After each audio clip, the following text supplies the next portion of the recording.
जितनी मेरी सैलरी थी उतने का तो आज मैं डीजल फूंक देता हूँ भाई साहब। इतनी ग्रोथ है इस इंडस्ट्री के अंदर।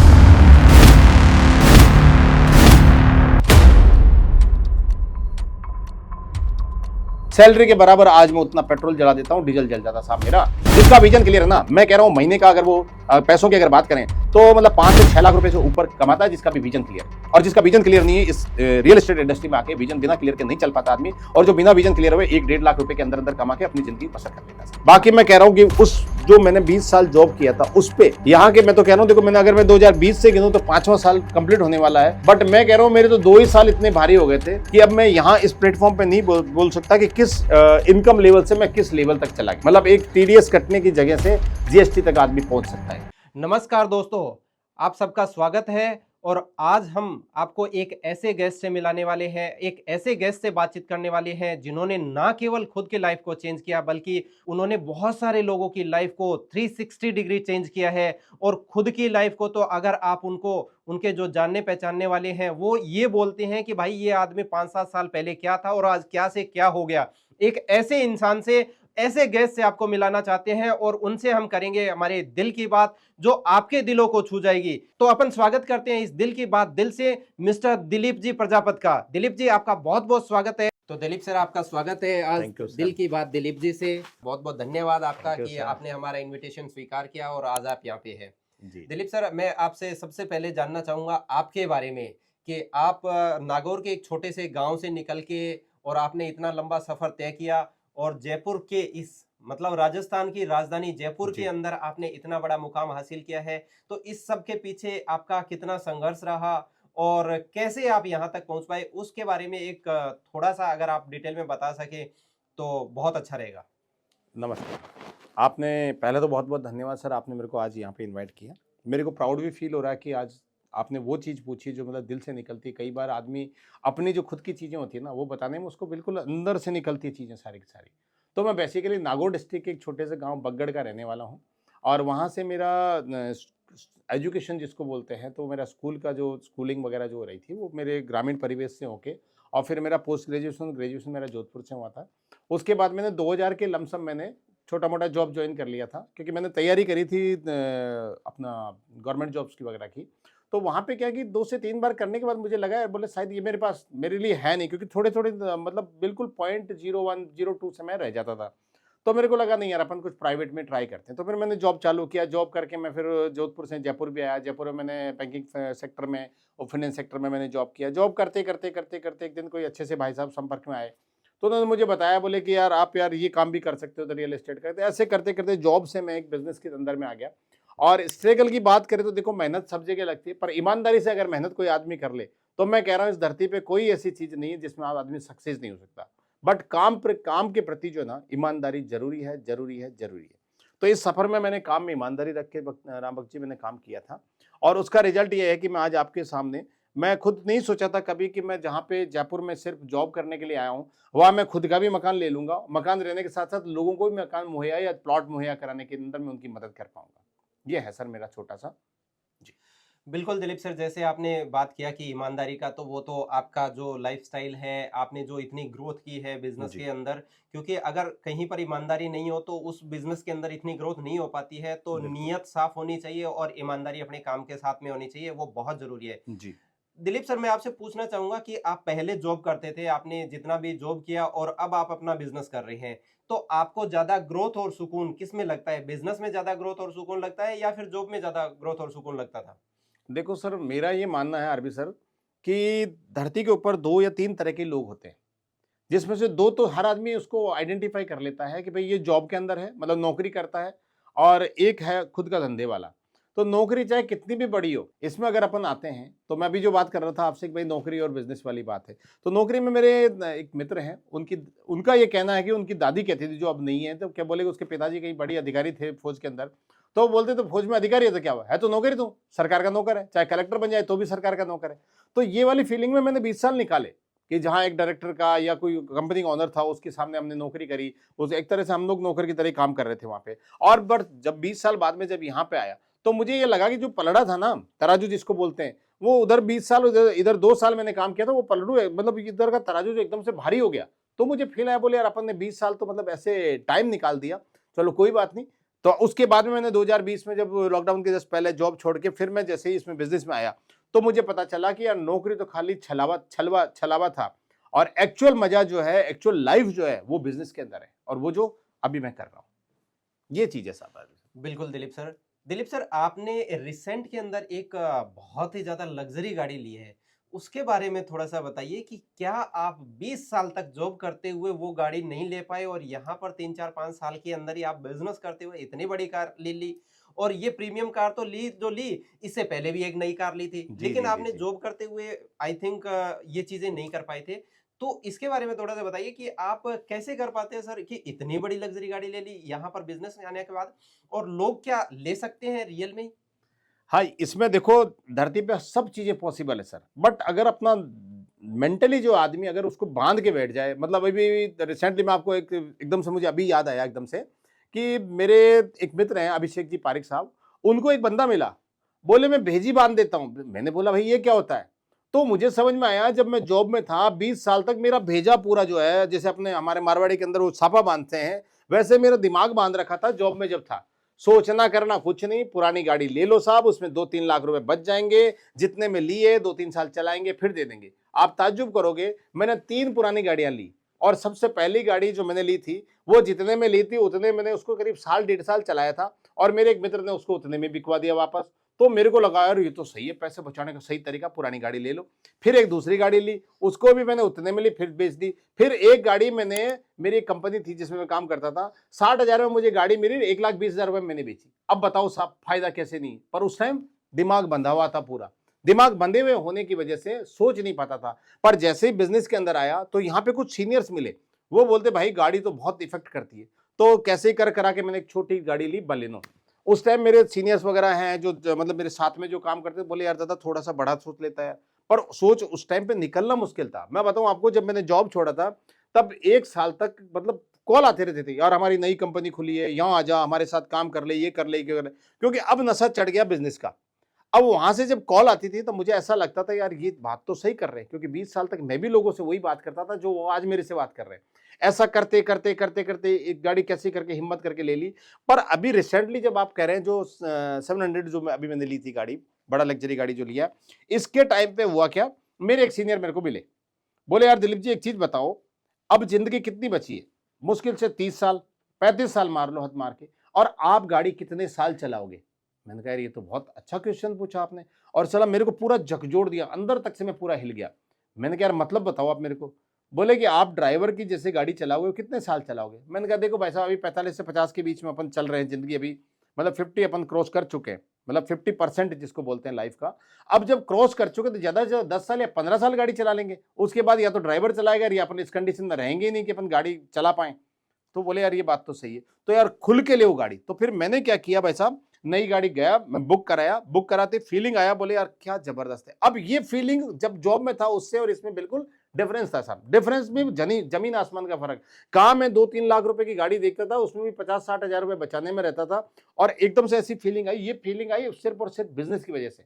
बिजनेस ने इतना बैकग्राउंड सॉलिड कर दिया राम भक्त जी, कि मुझे कई बार तो ऐसा लगता था कि ये सारी गाड़ियां जो है ना बड़ी वाली, पहले मेरे लिए सुनने में नहीं था, सोचने में नहीं था, पर इधर 2020 में, 20 के बाद में जब मैं इधर आ गया था, 20 के मतलब लॉकडाउन के जस्ट पहले, तब मुझे ऐसा लगा कि यार बड़ी गाड़ियां अपने लिए बनी है। तो अभी भी जैसे आप बोले हो, तो हो सकता है कि ऊपर वाले की मेहर है, पूरी मेहर है भाई साहब। मैं तो कह रहा हूँ छप्पर फाड़ के दे रहा है बिजनेस के अंदर ऊपर वाला। इतनी तो मेरी मतलब जॉब में रहते रहते तो मैं बताऊं आपको, नई गाड़ी लेने के लिए सोचना भी दुभर था। उसमें भी ऐसा लगता था कि यार बड़ी किस्त आ जाएगी, और यहाँ आपको तो कुछ झंझट ही नहीं साहब, बिल्कुल स्मूथ हो गया। और इस बिजनेस में आने के बाद में, मतलब खुद के बिजनेस में और स्पेशली रियल एस्टेट के बिजनेस में आने के बाद में, तो आदमी मतलब मैं कह रहा हूँ बड़ा सोच ले। मेरे डायरेक्टर साहब है हमारे, जो राजेश सर हैं, आप जानते होंगे सर, हमारे जो हैप्पी ग्रुप के, उन्होंने एक बार मेरे को बोला था कि बड़ी सोच का बड़ा जादू, ये किताब एक बार पढ़ के देखो या ऑडियो सुन के देखो।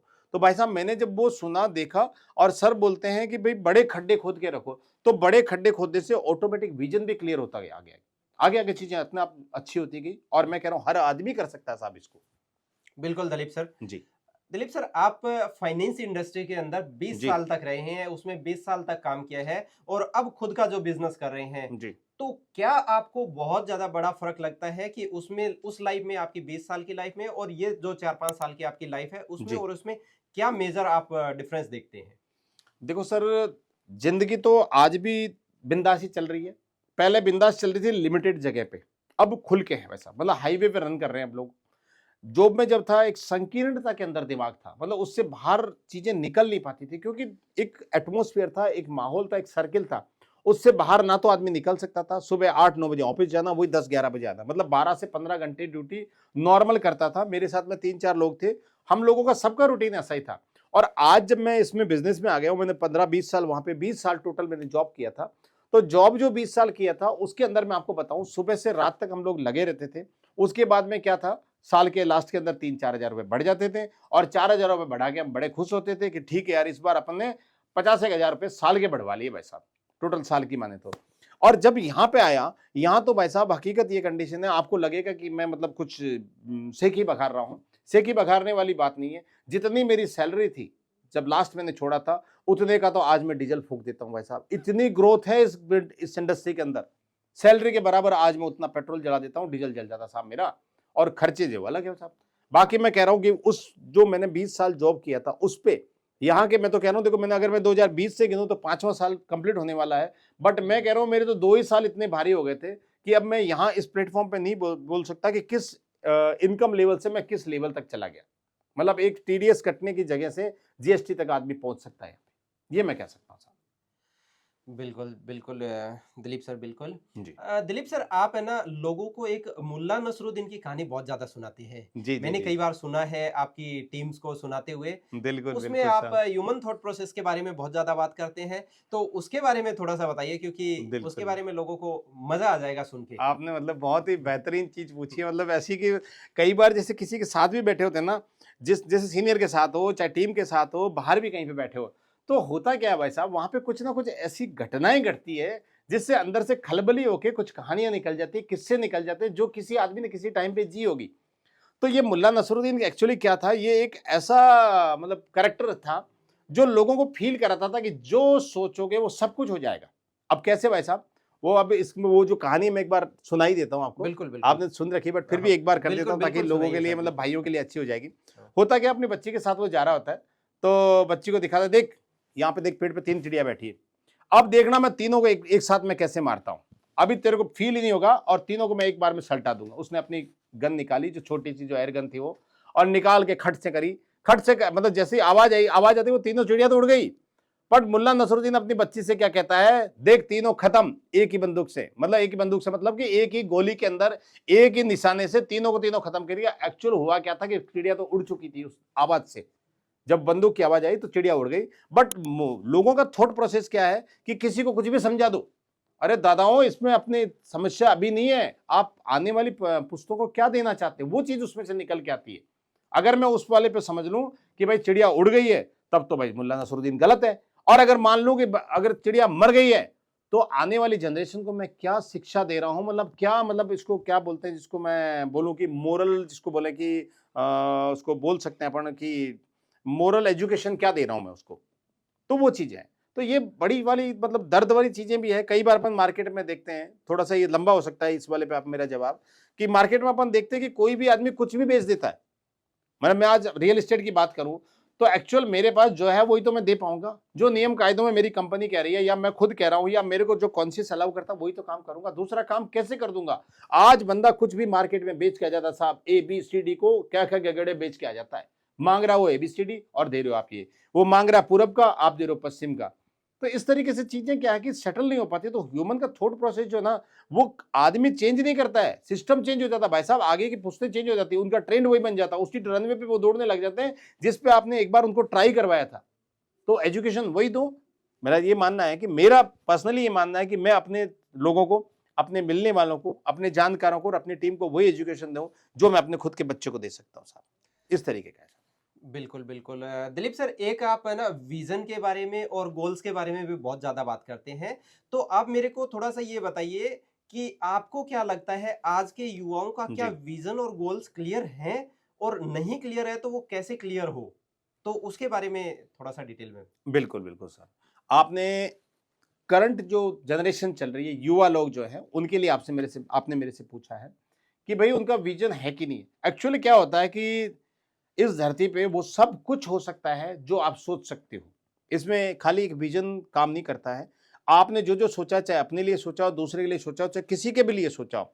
पर अभी एक्चुअली देखने में जो आता है ना, जो मैं फ़ील करता हूँ या मुझे जो फ़ीलिंग होती है, किसी के साथ बैठता हूँ, बात करता हूँ या कहीं पे प्रेज़ेंटेशन हम लोग करते हैं या किसी से हम लोग कुछ सवाल-जवाब करते हैं, तो वहाँ चीज़ें ऐसी निकल के आती है कि जिस तरफ की हवा चले, उधर की तरफ ही युवा मुड़ जाता है। ये बहुत बड़ा मतलब मार्मिक जिसको कह सकते हैं ना, वो है कि भई आगे आने वाले टाइम पे अपना समाज कैसा होगा, अपनी जनरेशन कैसी होगी, अपने साथ वाले कैसे होंगे, अपने रिश्तेदार कैसे होंगे। क्योंकि देखो आदमी जन्म लेता है ना, वो चीज़ें नहीं डिसाइड कर सकता कि मेरे माँ-बाप कौन होंगे, मेरा भाई कौन होगा, मेरा बहन कौन होगा। पर मेरा ये कहना है कि उसका फ्यूचर कैसा होगा। एक हमारे स्पीकर साहब हैं, वो कहते हैं कि ज़िंदा मतलब आदमी अगर जन्म लिया ना, तो गरीबी में जन्म जाए वो कोई तकलीफ नहीं है। साला मर अगर वो गरीबी में गया ना, तो मैं तो कह रहा हूँ सबसे बड़ी तकलीफ़देह चीज़ ये। क्योंकि वो जब मरा गरीबी के अंदर, तो खुद तो गरीब में मरा, तो खुद को तमचा लगा गया, एक गरीब मर गया। पर आने वाली जो पुश्तें हैं उसकी या आने वाली जो जनरेशन है, उनके ये तो उसके तो पीछे लगा था, मारा गया बेचारा गरीब, है ना?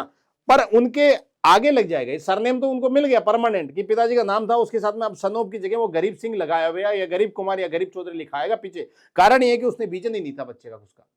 तो विजन नहीं होने से बहुत बड़ी दिक्कतें होती है। और मैं कह रहा हूँ विजन तो हर आदमी का होता है, पर कुछ लोग आज की जनरेशन को अगर अपन देखें तो मुश्किल से 10 से 12% लोगों के पास विजन होता है। बाकी कोई विजन नहीं है साहब। जैसे पड़ोसी का बच्चा ये कर रहा है, ठीक है बेटा तू भी ये कर ले, इधर का ये कर रहा तू भी ये कर ले, ऐसे सेटल हो जा, वैसे हो जा, वैसे हो जा, ऐसी सारी कई सारी चीजें आती है। तो मैं तो कह रहा हूँ कि सबसे बेस्ट जो है ना, घर पे चीजें क्लियर हो। वो जो आजकल विजन, आजकल की मैं बात करूं तो युवाओं में सबसे बड़ी समस्या है कि उसमें जनरेशन गैप की वजह से विजन को वो अपने फादर से, अपनी फैमिली से मैच नहीं करा पाता है। मैच नहीं कराने से उसको जो भी मार्केट में कोई भी मिल जाता ना, आरबी सर, तो जब मार्केट में जो भी मिला उसके अपना विजन मिला लेता है, वो उसके साथ चल देता है, तो उससे विजन क्लियरिटी नहीं होता। वो तो किसी और का सपना था, उसके हिसाब से उसने भी अपना लगा दिया, तो उसके हिसाब से चल रहा है। बाकी विजन मेरे हिसाब से अभी कोई क्लियरिटी पे नहीं है। जिसका विजन क्लियर है ना, मैं कह रहा हूँ महीने का अगर वो पैसों की अगर बात करें तो मतलब 5 से 6 लाख रुपए से ऊपर कमाता है, जिसका भी विजन क्लियर है। और जिसका विजन क्लियर नहीं है, इस रियल एस्टेट इंडस्ट्री में आके विजन बिना क्लियर के नहीं चल पाता आदमी। और जो बिना विजन क्लियर हुए 1-1.5 लाख रुपए के अंदर अंदर कमा के अपनी जिंदगी बसर कर लेता है साहब। ये है सर। बिल्कुल दिलीप सर, आपने जो चीज़ बोली वो बिल्कुल सही बात है कि विज़न का क्लियर नहीं होना जी, बहुत बुरा होता है, बहुत क्योंकि तकलीफ है। जितने लोगों का विज़न क्लियर होता है वही ज़्यादा बड़ी ग्रोथ कर पाते हैं और वही आगे बढ़ पाते हैं। दिलीप सर, आप रियल एस्टेट का व्यापार कर रहे हैं, जी। रियल एस्टेट का बिज़नेस कर रहे हैं, लेकिन लोगों के मन के अंदर ये धारणा रहती है, भ्रम रहता है कि रियल एस्टेट के अंदर मुझे अगर इन्वेस्टमेंट करना है या फिर मुझे रियल एस्टेट का व्यापार करना है, दोनों ही कंडीशंस के जी। अंदर जो इन्वेस्टमेंट है वो बहुत बड़े लेवल का लगता है। तो ये आप कैसे बता सकते हैं, क्या जो नए लोग हैं या जो कुछ युवा हैं वो रियल एस्टेट का व्यापार करना चाहता है, उनके लिए भी ये एक अच्छे लेवल पे वर्किंग कर पाए कि उनके पास, क्योंकि उनके पास बहुत बड़ा इन्वेस्टमेंट का नहीं होता जी, है, क्योंकि अगर रियल एस्टेट की अगर मुझे जमीन खरीदनी है और खरीदनी है तो करोड़ों रुपए का पैसा लग जाता है। तो जी, वो भी लोगों के लिए पॉसिबल नहीं है, क्योंकि जो नया पर्सन एंटर करता है, और दूसरी चीज जो नए बच्चे हैं या जो न्यू युवा है जी, जिसने 2-3-5 साल से नौकरी करना शुरू किया है, तो अगर उसके लिए 20-30-50 लाख का एक प्लॉट खरीदना है, तो वो बहुत टफ हो जाता है, क्योंकि इतनी सेविंग नॉर्मली हो नहीं पाती है। तो क्या हम एक एसआईपी की तरह भी कुछ प्लॉट्स ले सकते हैं या खरीद सकते हैं या इन्वेस्ट जी, कर सकते हैं? क्योंकि गोल्ड वगैरह में तो आई थिंक ये पॉसिबल नहीं हो पाता है, तो कैसे जी। पॉसिबल है? हाँ सर, आपने इसमें 2 क्वेश्चन पूछे हैं और दोनों ही क्वेश्चन ऐसे हैं कि जो बिल्कुल दिल को छू जाए वो चीज़ें। क्योंकि लोगों में सोचने के तरीके बहुत अलग-अलग होते हैं भाई साहब। हर आदमी की सोच अलग-अलग होती है, पर विचारधाराएँ तो 2 ही हो सकती है, या तो सही या गलत। अभी एक्चुअल जो आपने पहला क्वेश्चन पूछा था कि क्या रियल एस्टेट का बिज़नेस कर सकता है? या दूसरा जो क्वेश्चन था आपका, क्या वो रियल एस्टेट में अपना इन्वेस्टमेंट छोटा-सा डाल के छोटी-छोटी चीज़ों से काम हो सकता है? हर काम स्टेप बाय स्टेप ही होता है, छोटी-छोटी चीज़ों से बड़ी चीज़ें होती है। कहते हैं ना कि देखिए बड़ी चीज़ें असर नहीं करती। हुँ। एक्सीडेंट भी होता है तो भाई ऐसा नहीं कि उसने देख के धड़ाम से ठोक दिया उसको। कुछ ना कुछ छोटा-सा मिस्टेक किया था इसलिए वो एक्सीडेंट हो जाता है। तो सिमिलर इसको पॉजिटिव वे में अगर अपन लें, तो इसमें सिमिलर वो की वही चीज़ है जो अपन अभी जस्ट बात किए थे, कि बिल्कुल छोटी-छोटी चीज़ों से काम होता है। मैं कह रहा हूँ अगर कोई इन्वेस्टमेंट डालना चाहता है, तो आज 10 लाख रुपए का प्लॉट लेने के लिए किसी आदमी के पास में 10 लाख रुपए होना ज़रूरी नहीं है। 50 लाख का प्लॉट लेने जा रहा है कोई आदमी तो उसमें 50 लाख रुपए एक साथ में होना या उसके खाते में होना कोई जरूरी नहीं भाई साहब, बशर्ते कि उसका मन हो। मेरे एक सीनियर थे, बोले कि साला दे तो मैं उस आदमी को दूंगा जिसके पास पैसा भी नहीं है, उस आदमी को भी मैं प्लॉट दे दूंगा, बट उसका मन तो हो। तो मैं ये कह रहा हूं आपको कि इसमें आपको कोई बड़े अमाउंट की जरूरत नहीं है, सिर्फ डाउन पेमेंट की जरूरत है, वो बिल्कुल मामूली सा होता है। जैसे हम लोग अपने यहाँ पे प्लॉट्स वगैरह जो डील करते हैं, जो प्रॉपर्टी में डील करते हैं, 80% तक लोनेबल है। तो पैसा तो हमें 20% ही चाहिए भाई साहब। 10 लाख रुपए में हमारे को 2 लाख रुपए चाहिए आपसे, तो बाकी तो बैंक लोन कर देगी। जैसे एक हमारे मित्र हैं अजमेर के अंदर, वो बोलते हैं सरकार सुविधाएं दे रही है भाई साहब, क्यों नहीं प्लॉट लेते हो। भाई साहब सरकार, मैं भी एक दिन शॉक्ड हो गया, मैंने सरकार कौन सी सुविधा दे रही है आरबी साहब। तो मैंने उससे भाई से पूछा, मैंने कहा दादा एक चीज बता यार, सरकार कौन सी सुविधा दे रही है भाई, ये तो बैंक दे रही है। बोले साहब सरकार देने का मतलब सरकारी बैंक की तो है ही अपनी, जिन जिनसे एपीएफ होता है। मैं कहा यार ये बात तो सही कह रहे हो। तो बात ये है कि आपके पास मात्र डाउन पेमेंट की जरूरत होती है, और वो भी 20% की, तो इसमें आपका काम हो गया। आज गोल्ड लेने जाएंगे, एफडी कराने जाएंगे, म्यूचुअल फंड लेंगे, शेयर मार्केट में जाएंगे, तो यहाँ पे जितने का सामान आप लेते हो उतना पैसा आपके पास होना चाहिए। बट रियल एस्टेट के अंदर सिर्फ 20% से आपका काम हो जाता है। तो ये तो एक तो हो गया अपना कि भैया उसका रियल एस्टेट में पूरा पैसा चाहिए, बड़ा पैसा चाहिए, फिर आदमी कैसे इसमें इन्वेस्टमेंट डाले। और दूसरा, अगर धंधा करना चाहता है रियल एस्टेट का, तो मेरा ये मानना है कि जिस प्लेटफॉर्म पे मैं काम कर रहा हूं, आप काम कर रहे हैं, मतलब जैसे जिस भी फील्ड में आप काम करते हैं और जिस भी ऑर्गेनाइजेशन में आप काम करते हैं, वहां पे सिस्टम ऐसा दे रखा है कि पैसा डालने का जरूरत नहीं होता है। आदमी का जिगरा होना चाहिए काम करने के लिए। पैसा मार्केट में बहुत है भाई साहब, मार्केट में बहुत का, इसका मतलब ये नहीं कहता कि आपकी साख के ऊपर कोई पैसा लगा देगा, नहीं जी। सिस्टम ऐसा होता है जहां पे आपको सिर्फ सर्विस देनी होती है। मैं जो काम करता हूं वहां मेरा सिर्फ काम सर्विस का है। चीजें मेरे पास रेडी है, और मतलब देने वाला रेडी है, लेने वाला रेडी है। मैं सिर्फ उन दोनों के बीच में मीडिएटर का काम करता हूं, मतलब सर्विस देता हूं कि साहब मेरे पास फला फला लोकेशन पे, फला फला टाइप की, फला फला कैटेगरी के, फला फला बजट की चीजें मेरे पास है, और उस आदमी को जो चीजें चाहिए, जो मेरा कस्टमर है या आपका जो कस्टमर है, तो उसकी कैटेगरी के हिसाब से मैं चीजें निकालता हूं और उनको डिलीवरी कर देता हूं। तो मात्र मेरा काम सर्विस का है, बस सर्विस दी और अपना काम हो गया साहब। तो इसमें बड़ा इन्वेस्टमेंट डालने का जरूरत नहीं काम करने के लिए। हाँ, अगर आप कुछ बड़ा इस तरीके का करना चाहते हो, भाई मैं कॉलोनाइजर बन जाऊं, बिल्डर बन जाऊं, तो वो चीजें थोड़ी अलग होगी, उसके लिए भी मार्केट में कई सारे ऑप्शंस हैं। बट मेरा जो मैं कर रहा हूं उसमें ये है सीधा कि ज्यादा कुछ इन्वेस्टमेंट का चक्कर है ही नहीं। आपके पास अच्छी सी गाड़ी होनी चाहिए, और सबसे बड़ा आप अच्छे होने चाहिए, और आपके कपड़े साफ सुथरे होने चाहिए। सारा काम बिना, बिल्कुल मतलब बिना तो नहीं कह सकता, बिल्कुल छोटे से इन्वेस्टमेंट से हो जाता है, और जो नॉर्मली आदमी पहनता है चीजें काम लेता है। ये है जी सर। बिल्कुल दिलीप सर।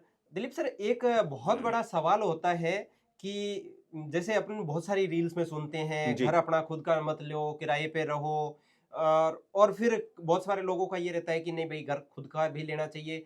तो अपना खुद का घर कहाँ पर लें, जहां पर हमारा पेरेंटल विलेज है, पेरेंटल गांव है, या पेरेंटल शहर है, वहां पर लें, या फिर वहां पर लें जहां पर मेरी नौकरी जॉब जी चल रही है, या फिर मेरी जॉब हर 2 साल 3 साल के अंदर मुझे पोर्टेबल जॉब है, ट्रांसफर होता रहता है।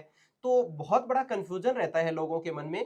तो मुझे घर लेना चाहिए, पहले सवाल तो कि मुझे घर लेना चाहिए या नहीं लेना चाहिए, कि मैं किराए पे रहूं, और जब लूं तो फिर कहां पर मैं अपना घर लूं, अपने पेरेंटल विलेज में या फिर कहीं और। जी जी जी, आपने बहुत ही अच्छा सवाल पूछा है। मतलब इन द सेंस अगर मैं बोलूँ तो आज की ये बर्निंग जो थी ना प्रॉब्लम, वो आपने पूछी है, क्योंकि हर आदमी चाहता है कि पोस्ट जगह पे मेरा मकान हो।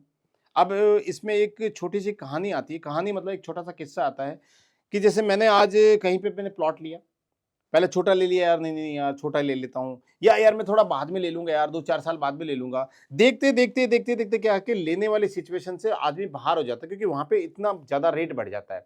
तो अब किराए पे जहां पे रह रहा है, ये तो हो गई पहली चीज कि जहां उसने लिया नहीं।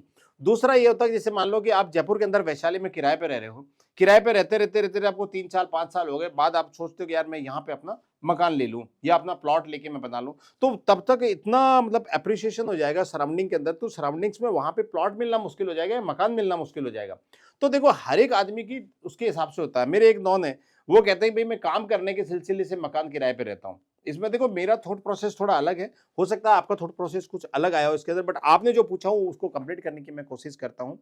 तो ये है कि वो एक एरिया में रहता बंदा, करीब 6 महीना साल भर वहां पे रहता, वहां के सराउंडिंग्स के अंदर बिजनेस के पर्पज से वो क्लियर करता, फिर दूसरी जगह चला जाता, फिर वहां पे करता, फिर तीसरी जगह चला जाता। ये तो हो गया उसके जॉब के हिसाब से, सॉरी बिजनेस के हिसाब से कि मैं बिजनेस कहाँ पे ग्रैब कर सकता हूँ, है ना सब। अब उसके बाद में अगर अपन बात करें कि आप कह रहे हो किराए पे रहना चाहिए या मकान खुद का होना चाहिए, देखो एक इसमें एज भी काम करती है। आप 25-30 साल तक के हो, तब तक तो क्या चीज़ें आप कहीं भी मैनेज कर सकते हो किराए पे रह के, क्योंकि उस एरिया में आप रहोगे जिस एरिया में आपकी रेपो अच्छी बन जाएगी। और एक टाइम हो गया 30-35 साल के बाद में एक्चुअल होता क्या है कि आपकी रिस्पॉन्सिबिलिटीज वगैरह आती है। सोसाइटी के अंदर भी रहती चीज़ें कि यार इनका खुद का मकान है या किराए पे रह रहे हैं। तो ऐसी कई सारी चीज़ें आती है यार सर, जिसमें आदमी को कई जगह ये डिसाइड करना पड़ता है कि मैं किराए पे ठीक हूँ। किराए पे ठीक हूँ इसका मतलब मैं अच्छी जेंट्री के साथ रह रहा हूँ, कहीं भी जहाँ पे मैं खरीद नहीं सकता ना, वहाँ पे मैं किराए से तो रह सकता हूँ। और दूसरा, अभी जो आप बोले थे कि मैं पैरेंटल जो गाँव है मेरा, वहाँ पे बनाऊँ या यहाँ पे, देखो वहाँ पे भी बहुत ज़रूरी है। क्योंकि आज अपन ये शहर में आ गए तो लोगों का ये सोच रहता है कि तो वो चला गया, जयपुर चला गया, वो तो अब तो यहाँ कुछ नहीं देखेगा। तो लोगों को पता भी नहीं चलता कि अपन किस कैटेगरी से बिलोंग करने लगे हैं। जब हम गए थे तब और आज दोनों की कैटेगरी में जमीन आसमान का फर्क आ गया। वो कैटेगरी मैच कराने के लिए या बताने के लिए अपने को कुछ ना कुछ तो गांव में भी करना पड़ता है, जो अपना पेरेंटल हाउस है, मतलब सॉरी पेरेंटल विलेज जो है, गांव है, टाउन है जो पे वहां पे। और दूसरा, आप जहां रह रहे हो वहां पे अगर अच्छी लोकेलिटी के अंदर अपना हो जाता है, जैसे पैक टाउनशिप का आजकल ट्रेंड चल रहा है, तो पैक टाउनशिप के अंदर भी चीजें अगर हो जाती है तो कोई ऐसी नहीं है, वो भी बहुत अच्छा है। तो वहां पे आप रेंट से रहें तब भी कोई इश्यू नहीं है, खुद का रहे तो भी इश्यू नहीं, क्योंकि दोनों में वहां पे कोई डिफरेंस नहीं है। तो मोटी मोटी बात करें तो देखो, एरिया को चूज करें तब तो अपन रहे रेंट पे, बिजनेस के पर्पज से तो। और अगर आपको ऐसा लगता नहीं यार मैं फैमिली यहाँ शिफ्ट करूंगा, फादर मदर आएंगे, तो उसमें खुद का मकान होना अलग मतलब स्टेटस लेके चलता है, फीलिंग अलग रहती है, रहने का मजा भी तभी आता है जब खुद का होता है। पर लोकेशन के हिसाब से वो सारी की सारी चीजें डिसाइड होती है। अच्छा दिलीप सर, आपने जो चीजें बताई उसके जी हिसाब से बाकी सारी चीजें तो ठीक है, लेकिन जो आज के युवा है या बहुत सारे लोग हैं उनके मन में एक बहुत बड़ा डर रहता है जी जी जी जी कि यार मेरा पैसा कहीं डिग्रोथ में चला गया तो, यानी कि मेरे को नुकसान हो गया तो, जी जी जी या जी फिर क्या ऐसा भी पॉसिबल है कि जो मैं पैसा इन्वेस्ट कर रहा हूं जी। वो पैसा माइनस में भी हो सकता है या फिर वो जीरो भी हो सकता है, क्या ऐसा पॉसिबल है? नहीं देखो आरबी सर, आपने जो चीज पूछी है ना, इसमें डी ग्रोथ का जरूर हो सकता है, उसमें भी कुछ फैक्टर्स होते हैं जिससे वो डी ग्रोथ हो सकती है, मतलब डेप्रिसिएशन जिसको बोलते हैं। और एक आपने बोला कि जीरो, जीरो भाई साहब, मैंने कोई म्यूचुअल फंड का या शेयर मार्केट का कोई बॉन्ड तो भरा नहीं जिसको मैंने खरीदा हो, जिसमें साफ साफ लिखा आता है कि साहब आपका जो मार्केट अप है वो डाउन भी जा सकता है, इवन आप माइनस में भी जा सकते हो, minus in the sense zero पे जा सकते हो। पर रियल एस्टेट में देखो दो चीजें होती है इसमें, रियल एस्टेट में फिर दो चीजें हैं। पहले ग्रोथ की और डी ग्रोथ की बात हुई थी। आपका टाइटल क्लियर हो, जिसका लीगल टाइटल क्लियर हो, और कनेक्टिविटी मतलब लोकेशन हो, ये दो चीजें अगर है तो कोई दिक्कत ही नहीं। टाइटल क्लियर होने का मतलब अगर आपका जेडी अप्रूव्ड जयपुर के अंदर हो गया, एडीए हो गया, केडीए हो गया, जैसे अपना अगर मुंबई की बात करें वहां 4 से 5 अथॉरिटीज है, तो वहां से अप्रूव्ड हो गई पहली चीज। तो दूसरी है कि कनेक्टिविटी, भाई जहां पे जैसे अपन गांव में भी बात करते हैं, भाई एक खेत है जो चारों तरफ से घिरा हुआ है, उसमें जाने का रास्ता नहीं है, तो उसकी रेट नहीं आती, उसको सही पैसा नहीं मिलता। क्या मैं सही कह रहा हूं सर? आप भी बिल्कुल मतलब बिल्कुल ग्रामीण परिवेश से हो तो बिल्कुल। वो सेम सिचुएशन मेरे रहने के लिए या मैंने जहां पे इन्वेस्टमेंट डाला वहां पे भी काम करेगा सारी। कि अगर मेरे जाने की जगह ही नहीं है, किसी और की कॉलोनी बंद है और उसमें से अभी कोई मकान नहीं बना हुआ है, उसमें से निकल के हम प्लॉट के बीच में से जा रहे थे और अगली बार आए वो प्लॉट बन गया, मतलब मकान बन गया उस जगह पे प्लॉट में, तो अब जाने की जगह नहीं है, तो उसको मैं बेचूंगा कैसे? वहां तो डी ग्रोथ 100% आएगी। मेरी 20 लाख की चीज वो 10 लाख में भी नहीं लेगा कोई। हाँ, कोई बाहुबली टाइप का आदमी होगा तो वो जरूर 20 लाख की चीज 10 में क्या वो बोलेगा 8 में दे दो भाई साहब मैं ले लूंगा, कोई नहीं लेगा यहाँ पे। तो वो डी ग्रोथ उस रीजन से है क्योंकि उसका एक्चुअल लोकेशन सही नहीं था, अप्रूव नहीं था। अप्रूव्ड इन द सेंस मतलब अथॉरिटी से कोई अप्रूव नहीं होने की वजह से उसमें कनेक्टिविटी नहीं आ रही थी। तो ये चीज हो गई। तो पैसा कम होने वाला चांस तो रियल एस्टेट में है ही नहीं। आपने 5 लगाए ना, उसका 25 ही मिलेगा भाई साहब। और वो ताजा ताजा उदाहरण मैं जब से मतलब जब मैंने जयपुर में जब आया था 2004 से मैं जयपुर में रह रहा हूँ, तो 2004 से जब से मैं रह रहा हूँ तब से मैं देख रहा हूँ। और आज की तारीख में अगर उसी एरिया में जिसमें मैंने कभी प्लॉट लिया हो या किसी और ने नॉन ने लिया हो, वहां कम से कम जो कहते हैं ना 100 गुना वाली चीजें जो होती है, 20 साल में 100 गुना होने वाली चीजें। तो साहब ये अगर कनेक्टिविटी और डेप्रिसिएशन वाली बात जो कर रहे थे अपन, कनेक्टिविटी और लीगल टाइटल वाली बात कर रहे हैं, वो अगर क्लियर है तो 100 गुना आएगी 20 साल में। और अगर लीगल टाइटल क्लियर नहीं है, कनेक्टिविटी, तो थोड़ा सा डिस्टर्बेंस ही होगी, डी ग्रोथ कभी नहीं आएगी। और अपना जो कहते हैं ना डेप्रिसिएशन जो है, वो डेप्रिसिएशन और डी ग्रोथ कभी नहीं आएगा, क्योंकि आपने लोकेलिटी देख के लिया हो, कनेक्टिविटी देख के लिया और अप्रूव्ड प्रोजेक्ट में आपने काम किया है सर। ये है साहब इसका। बिल्कुल दलीप सर, बहुत बहुत धन्यवाद, thank you so thank much. You. आपने सच में ही जो हमने शुरुआत के जी अंदर जी बोला था कि दिल की बात दिलीप जी से, और आपने सारी बातें हैं जो दिल से की है, तो आपका बहुत बहुत धन्यवाद, जी थैंक हाँ। You so much. थैंक आप यू ये सर। जो शो है वो देख रहे जी हैं रियल एस्टेट विद आरबीके पे। तो अगर ऐसे ही अगर आपको और ज्यादा नॉलेजेबल वीडियो, ऐसे ही ज्यादा कुछ आपको रियल एस्टेट का स्पेशली नॉलेज चाहिए, तो उसके लिए आप लाइक कर दीजिए, सब्सक्राइब कर दीजिए और फॉलो कर दीजिए रियल एस्टेट विद आरबीके।